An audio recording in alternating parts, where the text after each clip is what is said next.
Olá, meu nome é Isabela Mello, faço mestrado na UFCG sobre orientação de Dalton Serei, também da UFCG, e com orientação de Marco Túlio, da UFMG. Nesse vídeo apresentarei ART, uma ferramenta para verificação de conformidade que leva em conta as diferentes percepções de arquiteturas de software. Primeiro, é preciso contextualizar o problema a fim de fornecer um background para o entendimento dos objetivos da ferramenta. Cada equipe, dentro de um projeto, tem sua forma mais adequada de representar a arquitetura do sistema que está sendo desenvolvido. A equipe de arquitetura, normalmente, utiliza uma representação mais descritiva. Já a equipe de desenvolvimento utiliza uma linguagem de programação. Com isso, a forma de apresentar a arquitetura planejada é diferente da representação da arquitetura implementada. E utilizar linguagens diferentes para representar a mesma coisa pode tornar a comunicação não efetiva, caso um não entenda a linguagem do outro. Assim, em discussões e reuniões acabam surgindo surpresas, onde uma equipe diz, por exemplo, que A depende de B e a outra diz que isso não pode acontecer. Isso é um problema, porque os modelos ficam inconsistentes, violações arquiteturais surgirão, fazendo com que a arquitetura planejada pelos arquitetos fique diferente da arquitetura implementada pelos desenvolvedores. E quanto maior for essa inconsistência, maior será o estímulo a ignorar a documentação, e menor será o estímulo para atualizar a documentação, entrando assim num ciclo de inserção de violações arquiteturais que não são resolvidas. O acúmulo dessas violações são não resolvidas causam uma erosão arquitetural no sistema, fazendo com que sua estrutura se degrade. Com isso, a solução que propomos é ART, que é um tradutor que transforma a linguagem dos arquitetos na linguagem dos desenvolvedores. A linguagem dos arquitetos é uma linguagem descritiva, que é simples e prática para os arquitetos representarem a arquitetura. E a representação dos desenvolvedores para a arquitetura utiliza testes de design, que são implementados na mesma linguagem de desenvolvimento e podem ser incorporados ao conjunto de testes funcionais do projeto. A ART pode receber como entrada um arquivo de texto com as regras arquiteturais escritas na linguagem dos arquitetos, ou pode receber um arquivo em PDF que, além das regras arquiteturais, contém informações relevantes para o leitor sobre a arquitetura. Ambos os arquivos são transformados em testes de design, utilizando JUnit e a API Design Wizard, e neste ponto os testes podem ser executados para que as violações arquiteturais de cada regra sejam apresentadas. Aqui está um exemplo da arquitetura no arquivo de texto. Vocês podem ver que a linguagem é bem simples e prática. Tem definição de 3 módulos e de 6 regras arquiteturais. Para definir o módulo, basta dizer o nome do módulo e o caminho a que ele pertence.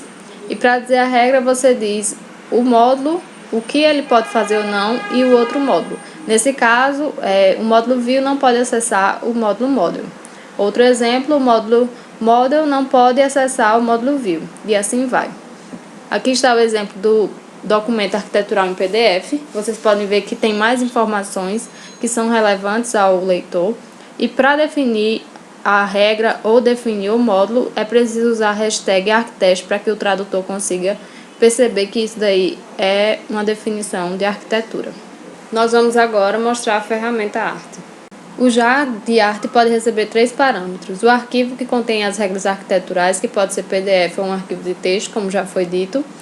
O diretório onde se encontram os .class do projeto que vai ser testado a arquitetura. E o diretório onde é para ser colocado os testes de design que vão ser gerados automaticamente. Então, colocando para executar, ele diz que a transformação foi executada com sucesso e os testes de design foram salvos nesse endereço. Vale salientar que os 2 últimos parâmetros são opcionais. Se você não especificar onde você quer colocar os testes de design, eles serão colocados no mesmo diretório do JAR da ferramenta. E se você não disser onde estão os .class do projeto que vai ser testado, ficará uma string vazia no local do diretório. Aqui estão os testes arquiteturais gerados automaticamente pela ferramenta. Eu vou colocar para executar, para adiantar o processo, porque demora um pouco. E vocês podem ver que o diretório passado como parâmetro para o JAR foi colocado no código e tinham 6 regras arquiteturais que foram transformadas em 6 testes de design na linguagem Java.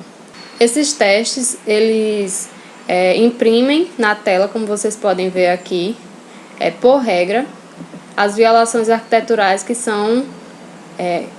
violam uma regra. Por exemplo, essas 2 regras não têm violações arquiteturais, essas daqui são violações arquiteturais de outra regra, e ele diz a classe, o tipo de violação e qual é a outra classe que está sendo violada. Essa saída pode ser salva no arquivo de texto pelo arquiteto e pode ser manipulada da forma que ele quiser para interpretar as violações que o sistema dele possui. Nós fizemos ainda uma versão com interface gráfica.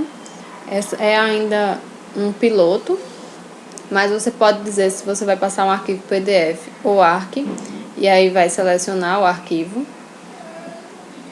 E você pode também escolher os diretórios, que é o diretório do projeto, onde tem os .class, que você vai testar a arquitetura, e o diretório de onde você quer colocar os testes de design. Funciona do mesmo jeito. Se você mandar gerar e não tiver o arquivo, ele vai reclamar e as informações vão ser impressas nessa tela aqui. Por fim, com a arte, cada equipe continua com sua forma de representar a arquitetura. Além disso, há uma economia de tempo no processo de verificação, pois a tradução é feita de forma automática, ou seja, o arquiteto não precisa escrever os testes manualmente. Como vocês viram, os testes de design em Java são mais extensos do que a arquitetura definida na linguagem dos arquitetos. E ainda, os testes de design podem ser incorporados ao conjunto de testes funcionais e podem ser executados continuamente. Obrigada pela atenção.